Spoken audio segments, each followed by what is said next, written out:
Spotify's finally giving you a kick in the butt. It to be like, are you for real about this? Are we going to do this music thing? All right, here we go.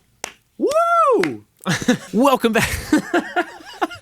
Yes, this is what Nathan does every time before an episode to hype himself the flip up. Welcome back to another episode of the Prolific Super Producer Podcast. Nailed the name. Today we're talking about some stuff that's good, that's kind of ruffled some feathers, and we just thought, hey man, Tyson, let's talk about this. We're going to talk about Spotify. Oh, Spotify, and what they've done to royalties and how they're just, what they're doing to independent artists. We're probably already giving away our take on this, but hey, we think this would be helpful because if you are listening to this, we're talking to people who want to produce their own songs. And the term super producer, it was used a lot more earlier on, but it's really just a slang term for like, hey, are you someone that is creating all your songs by yourself from scratch in your bedroom, in your home studio, and you're trying to distribute them yourself? You want to be an independent artist? That's who this podcast is for. If you want to do that, Spotify is probably a big piece of that pie. It's probably something that you are already using for your songs, or it's something you're aspiring to use for your songs. Makes sense. As Tyson and I were talking about, it is the lion's share of streaming right now, so it makes all the sense in the world to want to have a good Spotify strategy. But with this new threshold, this new royalty system, what does that mean for you? What can we learn from this, and how do we go forward? So we just want to share our take on that. But before we dive into that, you kind of need songs to get onto Spotify. So if you want to help finishing some songs, knocking out more songs this year than you ever have, it's the start of the year, keep that fresh New Year energy going, I've got a completely free guide that's going to help revamp your workflow. That's the whole point, because this is the very thing that I had to do with my own workflow when I was just procrastinating too much. The number of demos and sketches was filling up my hard drive way more than I had songs released and streaming and sharing out there. I was fed up. And so I had to rethink how I sit down and make a song, how I approach my creativity and my spare creative time, right? That's even a whole other layer. Like, I wasn't doing this full time. I had to figure out how to make the most of the time I had to be efficient and to continue to knock out songs. I broke it down into a 5-step system that you can get for free if you go to finishsongsguide.com. Exact same workflow that I used to bust out 2 to 3 fully finished songs while having a day job, while being a husband, all the life responsibilities. It's still possible. You just need to know how to manage your time as an artist. So it's for you. finishsongsguide.com. Let's jump into today's episode, Tyson. Let's talk about this stuff. I'm pumped, man. I'm really pumped to talk about this because a lot of people are up in arms. This is getting a lot of people. And hey, if you're listening too, and you're kind of just upset about this, like, hey, all the empathy in the world, but I would encourage you to hang tight. Listen to this whole conversation. All we care about is you and your success, not just for your songs, but for you as an individual creative, as a fellow creative. So that's how we're going to talk today. And we think that this is actually a good thing. Spoiler alert. We don't think this is the end of the world. We think this is an opportunity for you. So, Tyson, why don't we just catch everyone up to speed? What is going on right now? What did Spotify, announce that they're doing for 2024? The very first thing I want to say is that any change at all, especially when it comes to something critical to your success as a musician and your potential career, is scary. So any change is scary, and I get that. And I think that is probably the impetus behind a lot of this kind of worry, concern, fear that's kind of permeating the independent music world at the moment. We want to be able to actually look at the facts of what's actually happening, how that's going to impact the industry as a whole, and then more importantly, how that's going to impact you individually as an artist, and then be able to break that down of actual actions that you need to do. So let's dive into the very first part of that, though, is what actually happened. What did Spotify actually do? And there are 3 main things that Spotify has done to change their royalty structure and how they pay out to you as an independent artist. The very first thing that they have done is they've introduced penalties for bot streams, meaning that if you have a song and that you pay to get it on a playlist that has bots streaming the playlist to get, just up your analytics with no real fans behind it, that's going to be penalized now. And so the primary penalty is going to be charged to your distributor. So if you're using DistroKid or TuneCore, CD Baby, that company is going to receive the penalty for you doing the wrong thing, essentially. This means that a lot of those low quality distributors or mass market distributors are going to hit the hardest by this because there's more people using those who are then also using bots. That's just a little foreshadowing foreshadowing of what's to come here. And then if you get hit multiple times with these warnings that you're using bots, then you could actually receive a fee yourself as an artist. So that's the first thing that they did, is penalties for bot streams. The second thing that they're doing is renegotiating the royalty percentage for what they are referring to as bad actors. And bad actors are people who have short form white noise, whale sounds, just rain sounds, beach sounds, just anything that when you put your baby down to sleep, you hit play on and then let it play through the whole night. Anything like that, that's what they're renegotiating the royalty rates on. It's not necessarily wrong. Historically, people have just like chopped it up into 30-second chunks and then have been able to rack up hundreds of thousands or millions of streams almost overnight because they, just people put these sounds on repeat for their babies or when they're sleeping or when they're studying or whatever. And so basically they want to be able to allow artists who are making real music be the center of the platform, and so they want to pay more to real artists instead of these other people who are just making whale sounds, right? It's a lot easier to make whale sounds than it is to craft a whole song. So that's kind of one of the more minor points of this whole thing. They haven't actually come out with the specific royalty amount, but the things they have talked about this is they are going to take into account how long a song was streamed for the royalty payout. So basically, if somebody streams your whole song, then that will result in a higher payout than if somebody only streamed 35 seconds of your song. It still counts as a stream, but it will be a lower royalty percentage than if it played the whole song. So this actually is almost wondering if, longer songs might actually be more legitimized on the platform because you don't get as many streams, but each stream will be worth more to you. So as the artist, it's very unclear of like what their actual stance is on that. So kind of time will tell on that one, but that's like a potential outcome of this as well. That's the first two things. So penalties for bot streaming is number one. Number two is penalties for bad actors, for people making, what is it, ASMR sounds? ASMR is one of the categories. Yeah, it's just like the ambience stuff. Yeah. Well, just ASMR for short. We'll just refer to all of it under that category. Yeah, the third thing is, this is what everybody's really upset about. And this is the 1,000 minimum stream count to get royalty payouts. So meaning each song will need to get 1,000 streams in a 12-month period to then receive any royalty payouts from that song. Meaning if you get 1,000 streams in the very first month it was released, you'll get a payout 3 months whenever that processes and gets to your distributor. The average, though, you need to receive every single month is 80 streams per month. If your song gets 80 streams per month, give or take, then you will be able to receive your payout at the end of the year still, because your song will still have reached that 1,000 stream threshold at the end of one calendar year, or one 12-month period, I should say. The implications of this is that obviously if you are below that, you won't get any distributions. Spotify... The reason Spotify did this is they realized most of the time when somebody has less than 1,000 streams, the payouts from distributors had minimum thresholds like $5 or somewhere around there. And you don't make enough money off that one song below that threshold to actually be able to even receive any money at all. So there's basically millions of dollars spread out in pennies across all of these many distribution accounts that independent artists will never actually see because they can't actually withdraw that money. So that's essentially what is their reasoning behind the change. This doesn't change the overall royalty pool. So the way that Spotify works is that they have a royalty pool based on how many people are paying into it via premium and also ad revenue, and then they set aside that portion of it to then pay out to the artists, and they distribute that pool based on stream count, type of stream, type of listener, etc. So basically, each person who is over that 1,000 stream threshold is actually going to receive a higher payout per stream, given that royalty pool is not changing at all. So it's just basically being removed from those less than 1,000 stream minimum that Spotify didn't think was making it to the artist anyway, and just going to distribution platforms, and instead will be going straight to the people who are actually getting over 1,000 streams for that time period.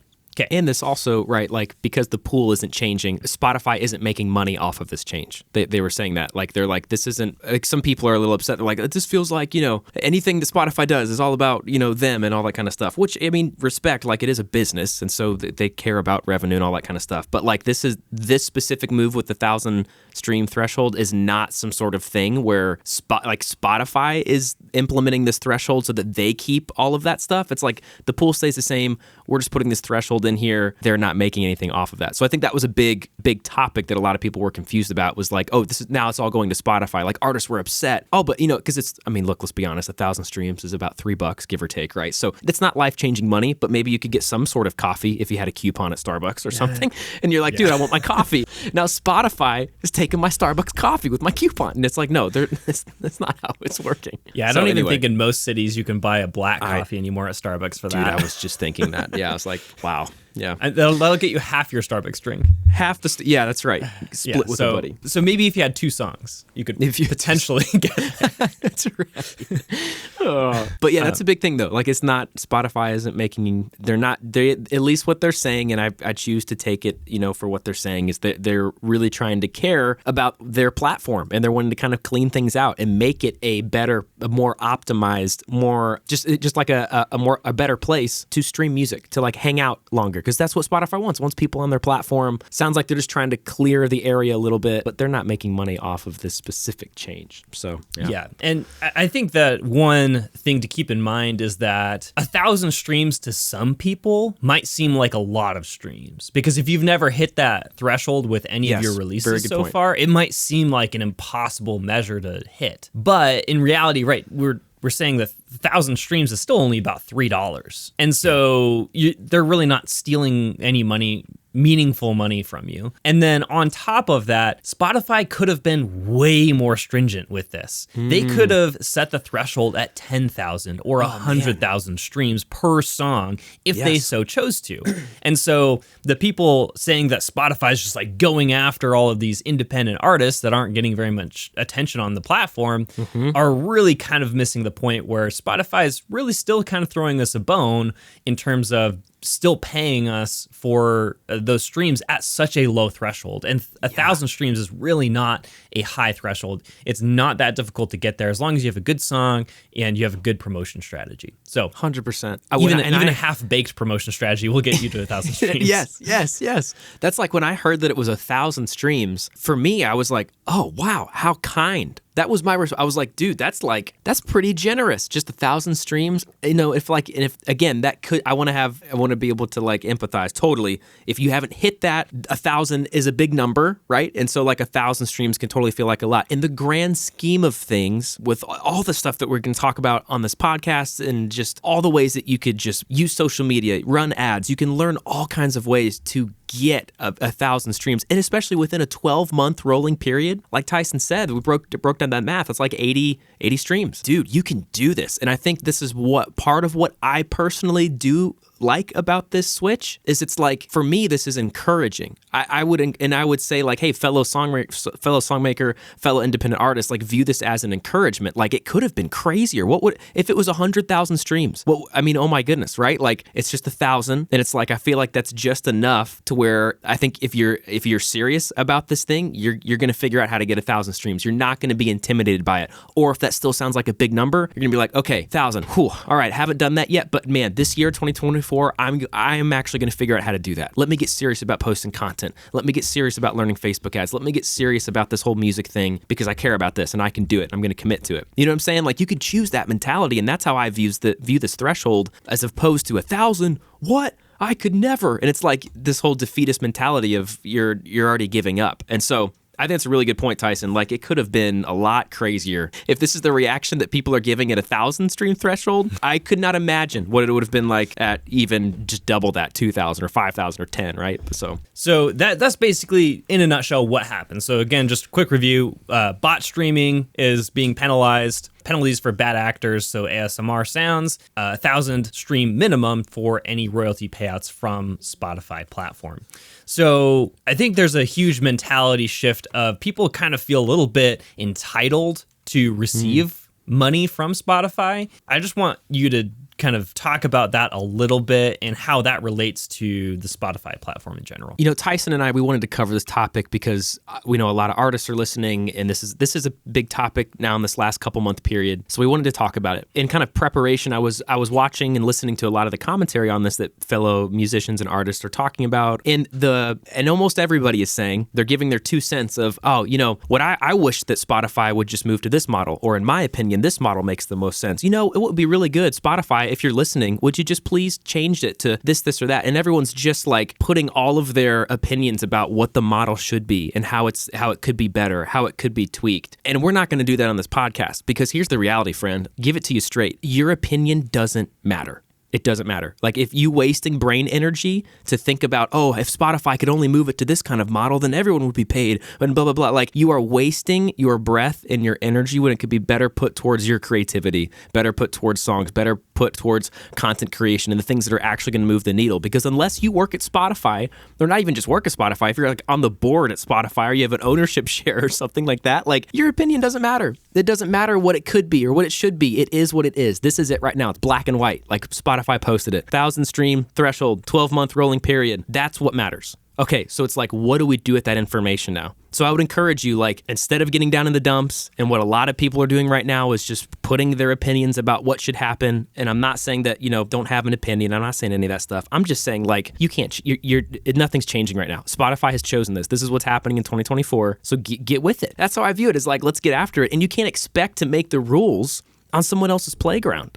You know what I'm saying? Like, it's just a waste of energy. It's outside of what you can control. But what you can control is making your best effort with the data that you have. So this is the landscape. It is 1,000 streams. This is what Spotify is doing. So now it's up to you. You get to choose what to do. Like, you have a choice in this. You can't change what the rules are, right? This is someone else's playground, but you can come up with your own way to climb the monkey bars. You can come up with your own cool way to slide down the slide backwards. And it's like, whoa, what? How do you do that? Like, you still get to play. You still get to figure things out. A big thing I was noticing, Tyson, was just like, there's this entitlement out there, and it's like, you and I were just talking a bit before recording this podcast. Maybe you can speak to this, Tyson, but like a lot of these tools are free. You know what I'm saying? Like, Spotify isn't charging you a monthly rate to use their Spotify for Artists stuff and deck out your profile and position things and optimize things and use their, promotion stuff. Like, people are acting like they own a percentage of Spotify and can make all these decisions, instead of viewing it from a place of, okay, this is what's happening. I can't change that, but what can I control? And then also just having the gratitude mindset of like, dude, it could be so much worse. It could be worse than 1,000 streams. I could be paying $50 a month to use my Spotify for Artist stuff. You know what I'm saying? So like, I don't know if you want to speak to that for a little bit, Tyson, but like, just off of that entitlement, a lot of these things are just out there and they're for you at your disposal. And maybe we get a little confused because it's our profile, our name is on the profile, and we think that we have more at stake than we actually do. I want to tell a quick similar analogy. So back in the day, there was some really smart economists who got together in a room, and they're like, okay, see if,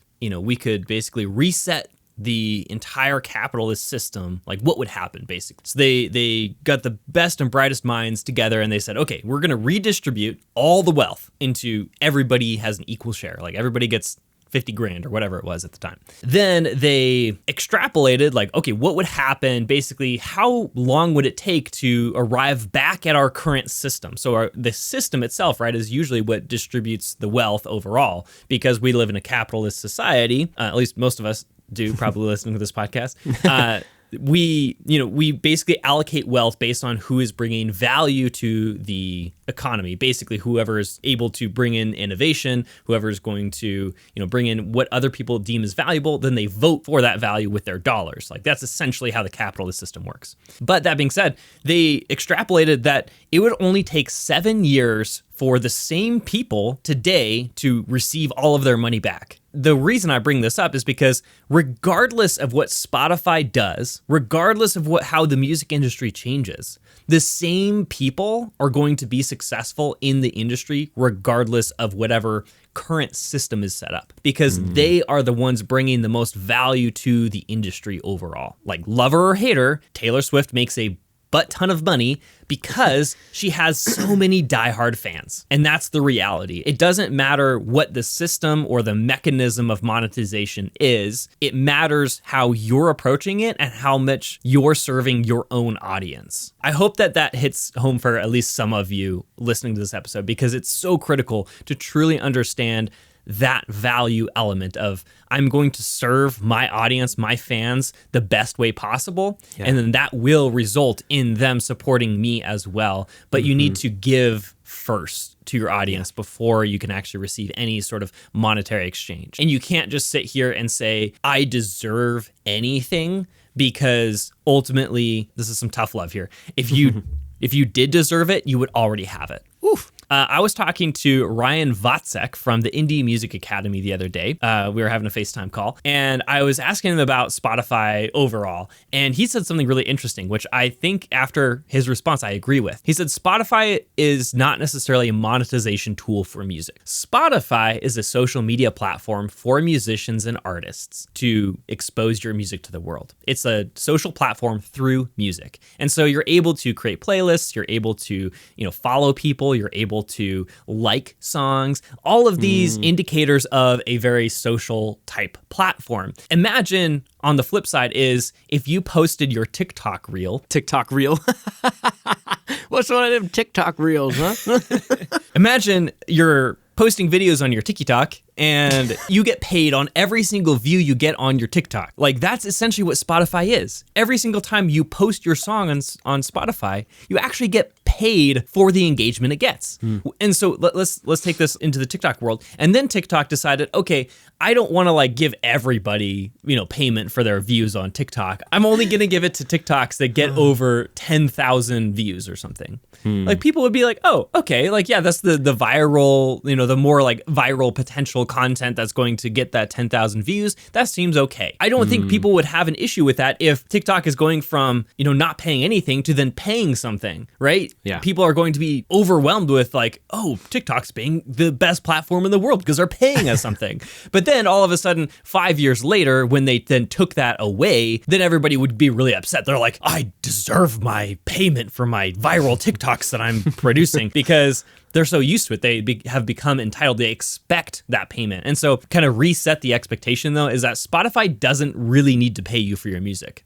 If Spotify decided tomorrow that the royalty rate was 0 for their platform, they weren't going to pay out any royalties to any artist anywhere, then you have a decision to make. You can choose to leave your music on the platform for exposure, or you could take it off because you feel ethically compelled to because they're not paying you anymore. So those are kind of your two options in that scenario. In that scenario, though, most artists, I bet, would still leave their music on the platform because they want the exposure, because they know the exposure is more valuable than the royalties they would have otherwise received. Yeah. And so in my mind, Spotify paying us anything for our streams is actually a really good and really generous of them to actually being to pay us anything. In other economic systems, for example, China, they have made all of their music free. There's no royalties. There's nothing in the Chinese system for the popular Chinese music. And they make money, all of their money off of, appearances, off of concerts, off of merch sales. They recognize that they couldn't control the distribution of their music. And so then they just made it free for everybody to just allow everybody to have it. And then they allowed the music basically to build an audience in and of itself to then be able to monetize that in some other way via the brand, essentially, of the artist. Spotify should not be your primary means to monetize your music. And I think that's the huge shift that most people need to make. Because Spotify is so easy to monetize, essentially, of I don't need to put that much effort into it to then start receiving money back out of the platform. Right. That becomes everybody's assumption of how you make money in music, where in reality, most of your money will be made from merch sales, from memberships, from live shows. And that's really where your monetization should be.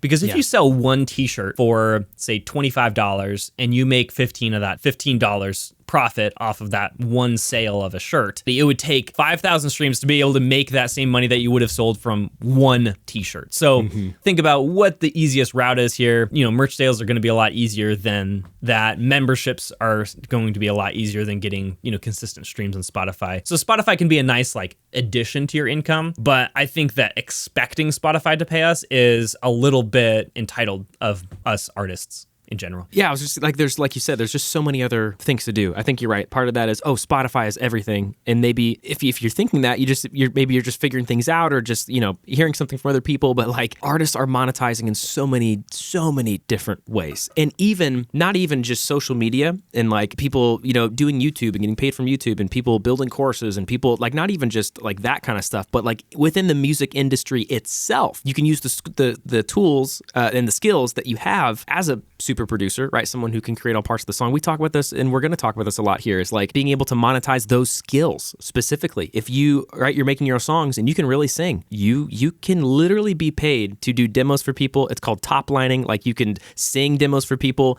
If you're someone who like is really good at beat making or production, you can use those skills to help other people who aren't as good, help their songs come to life. I mean, it just goes on and on. Sync licensing for me, freelancing for Tyson, right? Like, there's all these sub little areas where you can make really good money. And it has nothing to do with Spotify. Like, it's just nothing to do with Spotify. If my Spotify followers or monthly listeners were reflective of how I'm doing in music, I wouldn't be making this podcast, because Tyson would have asked me, and I'd be like, dude, no, I do not have anything to share. Like, I haven't done it yet. But the reality is, while I may have, like, as of this moment, just a couple hundred monthly listeners on my Spotify, millions of people have heard my songs. And I've made very good money that supported my family through sync licensing, through using my skills, through top lighting, through composing, like just doing a whole bunch of other things that are undercover, and you can make great money too. So it's just like, that's a really good thing, a mindset shift. Thanks for bringing that up, Tyson, of just like, Spotify isn't the be all end all. It's not even the only streaming platform. And while it does have the lion's share, it's just like, it's just not the only way. So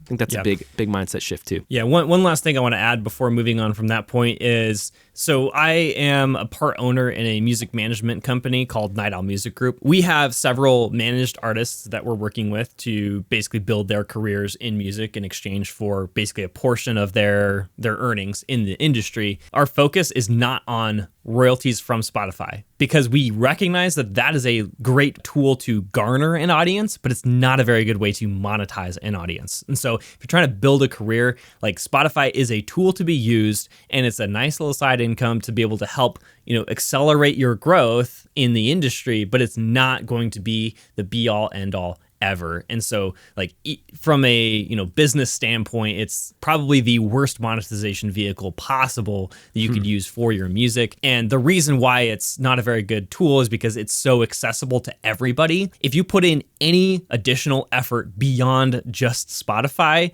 then you're going to be able to reap those rewards as an artist, because you're going above and beyond what any other artist will do. And therefore, again, like we were talking about the capitalist system, the more value you give, the more you will receive in actual monies at some point in time. How will this change the industry as a whole? So, we've been talking a lot about the actual changes, the fact that we can't control what the industry does. Like, basically, like, nobody expected CD sales to just plummet overnight. Or they never expected the shift to CDs from cassettes to, blow up the cassette market. There's always losers in each change that happens. But at the end of the day, like, we can't control that, because it's somebody else's playground. It's somebody else's industry, ultimately, that we have the opportunity to participate in if we choose to. The interesting thing, though, is looking at it from a macro standpoint of like, okay, how is this going to impact the entire industry? And then we can kind of place ourselves inside of that of like, okay, where do I choose to play, my cards essentially at the table? The overall industry is going to impact the kind of top and bottom of the table the most. The bottom, not serious artists, are probably going to fall off because they are going to be frustrated that they can't hit that 1,000 stream mark, and they're going to give up. There's going to be a lot of artists in this way. And honestly, and this might be a little bit triggering for some, is that Spotify wants bad artists to stop uploading music to their platform, because Spotify is trying to curate the experience for the listener to prevent bad music from coming in front of people. And so they're trying to curate the experience so that they have a very high quality music, high quality experience on the platform, therefore they will stay longer. So by having these bottom 1%, 2% artists to drop off is actually a really good thing for Spotify and a really good thing for the consumers on the Spotify platform. Yeah. So actual just normal people listening to music. That's the first thing that will happen, is that those artists are going to drop off. They're either going to give up, they're going to be frustrated, and ultimately, or they're just going to pull their music off of Spotify because they feel entitled that they should be getting paid more. The people who are being successful on the platform, and being successful meaning they're getting more than 1,000 streams per song, which again, as we talked about, is not really that high of a threshold. If you're getting more than 1,000 streams, you are going to benefit because you are going to get more money for your streams, which is, again, very generous of the Spotify. Instead of keeping those royalties for themselves, they're adding it back to the pool and then redistributing it to the people who are actually adding value to the platform, right? They're adding music that's getting attention, that people are actually streaming, and then keeping people on the Spotify platform. So they're rewarding people who are producing better music on the platform. So because this is a percentage based, so you're earning, a few fractions of a penny more per stream. Obviously, if you extrapolate that to 1 million or 1 billion streams, that's going to mean a lot more zeros on the end of your paycheck versus if you are only getting 2,000 or 3,000 streams. And so it seems unfair to a lot of artists where they're looking at Kanye West or BB Rexa or name your pop star artist. Sure. And they're saying like, oh, well, he's getting, another 50 grand per month. That seems unfair.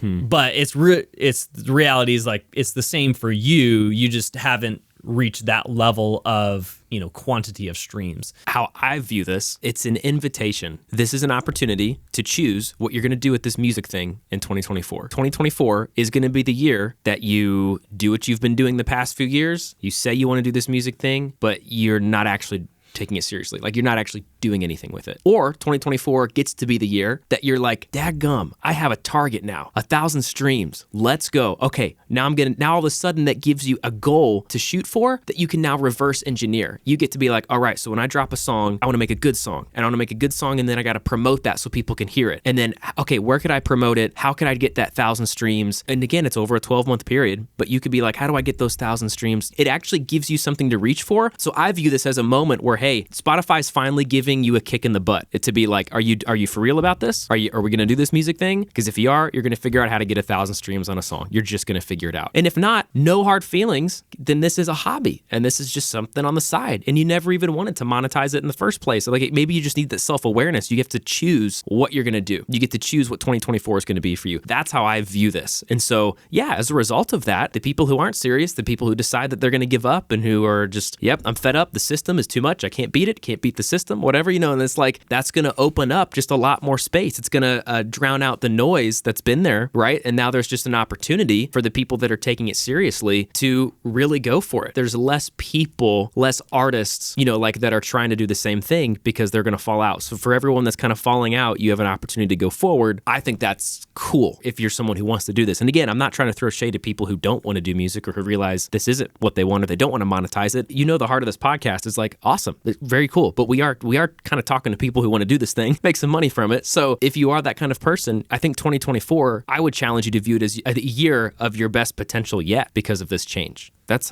how I would view it. That's kind of all I had to add there. Everyone participating in the industry is going to benefit from this, especially independent artists. And hear me out. By those bottom 2 to 3% of artists just dropping off the table, that's going to increase the perceived value of all the independent artists that remain, because you're never going to be lumped in that category of people who aren't taking this seriously, because the people who aren't taking this seriously are not going to put in as much effort as you are if you are going to take this seriously. So if you're taking it seriously, take heart, because your perceived value in people's minds is going to go up, because the average listener on Spotify may not listen to a song that has, less than 10,000 streams right now, because they automatically perceive that as being less valuable or less good music. Versus now, that is going to be slowly shifting over this year as those artists drop off. The ones that remain are going to be the ones who are serious, are in it for the long haul, and are serious about moving up that ladder to be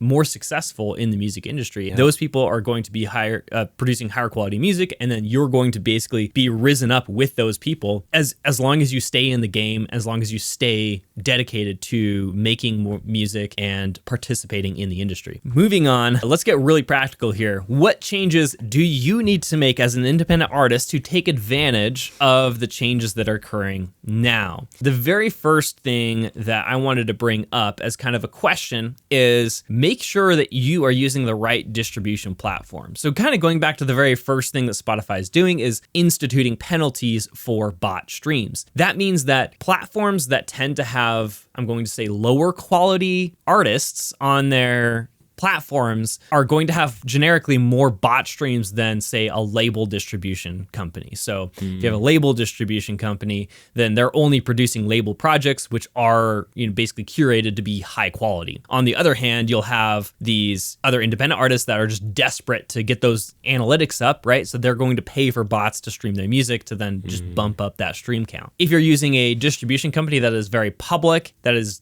mass, has lots and lots of artists on there, those companies are going to be more likely to get hit with these bot stream penalties. It's up to the distribution company themselves on how they're going to deal with that, whether they're just going to eat that cost, whether they're going to find out which artists on their platform are, basically breaking the rules and costing them money. They can kick them off the platform, whether they're going to pass on those fees to artists. Like, there's a lot of questions of like each individual distribution company, how it's going to be impacted. But at the end of the day, you're probably going to receive some sort of fee for that, even if you're not the one having bot streams on your music. The reason is because your distribution company needs to cover those fees somehow, and they more than likely won't be able to collect that from the artists who are streaming the bots on their music. And so they have to pass on that cost to somebody else. If you're using their platform, you're the easiest person to pass that on to in order for them to remain profitable. So hopefully you kind of followed that logic there. Basically, any mass-produced, so TuneCore, CD Baby, DistroKid are probably the top 3 question marks of how are they going to deal with this bot streaming penalty fees, and how much of that cost is going to be passed on to you as the artist using their platform. Right. So my recommendation right now is to analyze your distribution company and really think about, is this the right one for me? Because most people just pick the first one that they find and then they just go with it. They're like, this seems easy. And that wasn't a bad place to start. But now that you're, thinking about how to take your music more seriously, I would very much consider other solutions for distribution, such as finding a private distributor that is invite only. That's probably the highest quality, because you're going to get artists that are basically approved, that are taking their music seriously and aren't going to, kill their own music by using bots. And then another route is just find more like kind of mom and pop type distributors that don't have as many artists on there. And also, if you pay more for a distributor, you're going to automatically be placed with other higher quality artists, because only higher quality artists who are taking their music seriously are willing to pay more for distribution services. So even if you just like look across the board, pick the most expensive one and go with it, you're probably going to end up with way better results with your distribution experience than you would with a just, cheap mass distributor as is. So that's the very first thing that I would look at and make sure that you are doing. It's more tactical. Again, like, this is not the most important thing for you to do, but if this is a real concern for you, then I would definitely look into it as well. And I think probably too, that would depend on, hey, how much music are you trying to release, the rest of this year, especially too, just this is the year taking it seriously, then that means you're choosing professional mindset. You are being an independent artist. You're going after this thing. As an independent artist, I was just talking about this with a fellow artist the other day, that like, as an independent artist, you are the boss and you're the employee. Like, you wear both caps. You're the CEO and you're the receptionist. You know what I mean? Like, you're both. You wear both hats, and so that means part of that is you have to care about the little things. In any big organization, they hire out positions for people to be catch-alls. To like monitor things, make sure everything is checked. Santa Claus, make a list, check it twice. Like, making sure nothing is out of order. You kind of have to do that for yourself, and that means even being strategic and doing research about who you're gonna trust to take your music and put it out there on Spotify. Like that's actually a pretty big deal. But I think, Tyson, you nailed it. A lot of people are just like, oh, I'll just go with this one because I got a referral code, or I'd go with this one because that's what whoever uses. But yeah, as an independent artist, you are responsible for your music, and part of that's distribution. Could be something to look at the rest of this year. I think the other super tactical thing is stop complaining so much and start focusing on your craft. What if you just made better songs? It's like, I don't know. Like, there's all these other things we loved, and I've done this, I'm talking to myself. Like, there's all these other things we love to point fingers at of why my music isn't working. Oh, I need to get that plugin on my master channel. Oh, I got to make sure that I dial in this piece of content whenever I'm creating it. Or I need to get a LUT. Oh, I need to put a LUT on my videos so they look more professional, when it's like, dude, the song needs work. I mean, you're still practicing. Like, you're just still in process. So something super tactical is, hey, focus on your craft. Focus on getting better at songwriting. Like, get better at your lyrics, get better at concepts, get better at melodies, get better at, studying songs that are doing really well in your kind of genre and trying to practice and play copycat in a good way, where you're just trying to kind of like go to battle with what's out there and what's relevant. There's so many different ways you can do that. Not to toot our own horns over here, but hey, you want to work on your craft? Oh my goodness, got a gold mine of episodes that are coming your way that are going to help you in all kinds of areas, specifically with your craft, and then also specifically with promoting your music. I feel like that's the other big thing. Like, what can you tactically do? Check out that distributor, get better at just making songs, commit to your craft. And what if you actually took promotion seriously? And I'm calling myself out right now. This is the first year where I'm actually trying to go from undercover to public. I'm having to get on this. I'm like, okay, I'm actually going to have to promote my music. I didn't have to before. And the way that I went with my music career was undercover. I didn't have to be public. I really want to try to go for it and just learn and get better and like test myself a little bit. So I am face to face with this. I just need to learn how to promote my music and learn how to create short form content, learn how to create long form content, learn how to like do this thing and do it in a way that someone scrolling would stop for a second and listen to a song. Like, you can learn this stuff, and there's so many resources out there to help you do this. I think we've got a pretty good one right here, but there's a lot of resources that'll help you do this stuff. So I think just better songs, better promotion will do a lot to help you get towards this threshold. Anything to add there, Tyson? Because I know you're especially on the promotion side, like that's kind of your day to day. So I don't want to get super tactical with too much on that side of things, sure, just because it's a huge conversation and I wouldn't be able to do it justice in 30 seconds. Yeah, we definitely have more episodes planned, and also just cards on the table here. We actually have 27 total episodes of this podcast already filmed and already set to release. If you like any of the things that we're saying and you like having this outside perspective, your two big or younger brothers hanging out and helping you out in the music industry, make sure you're subscribing to the podcast, because we got a whole bunch of gold coming your way over the next coming 6 months or so. It's already so planned. Make sure you're just tuning in every week, because I already can definitively say that we have some awesome stuff coming your way through this podcast. But the other thing that I would want to add, just as a kind of a question mark, I've never personally done this, but I've seen a lot of people who have done this, and a lot of people who do promote this method for releasing music. And I think it could be effective in making sure you're getting to that 1,000 stream minimum, which is the waterfall release method. The waterfall release method is, if you have an EP or an album, you basically release one song at a time, but then you combine that next single with the prior song. So basically you have 5 shots. So if you have a 5-song EP, you have 5 shots to make sure that first song really gets the attention it needs to be able to hit those minimums. And so this is a popular method in some crowds. And so I just wanted to throw it out there as kind of a potential way to really make sure one song, like your what you believe to be your hit single, gets the attention it deserves and needs to be able to hit those minimums and be able to start earning from your music, so you can just pour that back into promotion and other areas to then move your music forward faster. So that's one thing, just kind of a question mark. Again, I've never actually done that myself, so I can't fully endorse it, but I did think it makes sense logically from a promotion standpoint to use that method. We've talked about all of the issues at hand here, so bot streaming, ASMR sounds, and then also minimum stream thresholds to get paid. We talked about how this is somebody else's playground and we can't really make the rules. We just have to play by the rules that are given to us. And how Spotify is probably more of a social platform than a monetization platform for your music. Yes. And then how that's going to change the industry as a whole, and then what we should do about it. So what decision now lies in front of us? Like, what do we do from here? The decision is quite simple. Fellow creative, it's time to decide if you're doing this or not. It's just time to decide. You can be frustrated and you can throw a fit and you can point fingers, or you can choose ownership. Choose where you are, choose to see this as an opportunity and go for it. It's really that. I would just encourage you, as someone who has at different periods in my life just talked too much, just talked and talked and talked. I'm going to do this. I'm going to do that. I'm going to make this happen. This is it for like, just stop all the chatter, pick a direction. Having, if you can't have a one foot on one boat and the other foot on another boat and expect to like balance for a long time and expect to do anything. Like you got to pick a lane. You got to pick a path. And the way I see it, this is kind of a kick in the pants from Spotify, even though I don't, maybe they kind of mean it this way. I'm kind of reading between the lines of like, hey, you want to do this or not?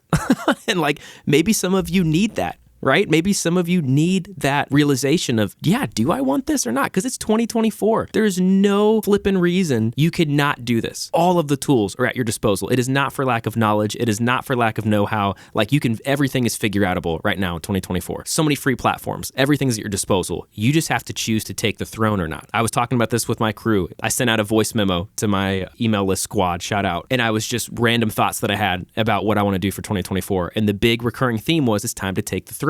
It's time to like do this thing. If your music matters. It just does. Your artistry matters. And if you have any of that kind of burning desire inside of you, this is your cue to choose persistence, to choose opportunity, to choose positivity, gratitude, and get after it. There's no reason you can't get 1,000 streams this year with a song. There's just not. Honestly, you have got this. And if you need help with the technical things of software and songwriting and how to get better with your craft and with promoting, like, hey, just hang tight. Like, we've got you. We're going to cover all this stuff. But all the stuff we're going to cover will mean nothing unless you've decided what you're doing with your artistry this year. I think you just got to choose. Is it a hobby? Awesome. Love it. Do it. Freaking be fulfilled by it. Get after it and enjoy it. Is it a thing you want to do for real and monetize, and maybe one day like this is all you're doing all day? Then freaking go. Like you've got work ahead of you. Let's get after it. Let's go for it. But don't be in the middle. Don't be lukewarm. Get hot or get cold. Choose what you're going to do for this year, for your own sanity, for your own artistry. That's the way I see it right now, is you just get to choose. You get to choose what you're going to do with yourself this year. And what a better time than here in January to decide and then start taking action towards that. And you're not alone. You're not alone. You're here. Leave comments. Leave reviews on the podcast. If you're getting a notification about this through email, just hit reply to Tyson or to I. We're going to read every response. And if we are able to, we'll respond back to you. Like, you're not alone. That's what I would say. You're not alone. It's time to choose. The future is forward. Stop complaining. Get after it. That's what I would say. It's a huge moment for everybody, right? So if you're listening to this podcast, make that decision today, whether you're going to take it seriously or you're just going to leave it as a hobby, because that will ultimately drive the rest of your decision the rest of this year to decide what you're going to be doing. Look at this as, again, like Nathan said, an opportunity to one direction or the other. Stop trying to ride the fence of hold off and say, oh, like I'm not that serious about my music, but I really do want to have success, right? Like don't get off that fence. Just commit one way or the other. And it's scary, and I get that. But without that commitment, then ultimately you'll just be stuck in this no man's land forever. I want to be able to push you one way or the other today if you're listening to this episode. Even if you're listening to this in the future, same decision will still apply to you in 2 years from now if you're listening to this episode. That being said, as I mentioned earlier in this episode, I'm a partner at a music management company called Night Owl Music Group.